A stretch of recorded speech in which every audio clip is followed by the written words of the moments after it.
Hello everyone, আসসালামু আলাইকুম। তা আমি আজকে আইসা পড়ছি আমাদের যেই চকে যে মোটর, এই মোটরে একটা বিল্ডিং আছে। ওই বিল্ডিংয়ের ছাদে দাঁড়িয়ে আমি এখন আমাদের চকটার সৌন্দর্যটা দেখতেছি। এই যে দেখেন, এটা হলো মোটরের টাঙ্কি। এই টাঙ্কিতে পানি জমা হয়, এখান থেকে সব এরি খেতে দেওয়া হয়। এই যে দেখেন, এটা হলো আমাদের চকের মাঝখানে যে কদম গাছ, এই কদম গাছের একটি ভিডিও আমি দিছি। তো খুবই সুন্দর লাগতেছে, কারণ এই ছাদ থেকে দাঁড়িয়ে আমাদের পুরো চকটা এবং কি মেঘনা নদীটা সুন্দরভাবে দেখা যায়। সবুজ শ্যামল চারপাশে সোনালী ফসল, অনেকটাই ভালো লাগে।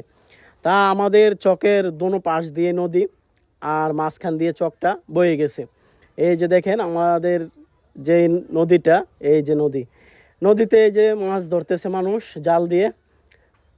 অনেক জাতের মাছ এবং বড় বড় মাছ পাওয়া যায়। এই যে মানুষ মাছ ধরে। আর এটি হলো পাশের খেও, আমি যেই খেওর কথা আগে বলছি ভিডিওতে, এই খেও। তো এই ছাদ থেকে পুরো চকটা এবং কি মেঘনা নদীটা সুন্দরভাবে দেখা যায়, যার জন্য আমি বাড়ি থেকে অনেকটা পথ হাইটা আইসা এই ছাদে দাঁড়ালাম। তো খুবই ভালো লাগতেছে আমার কাছে, কারণ নদীর ঠান্ডা বাতাস অনেকটাই ভালো লাগতেছে।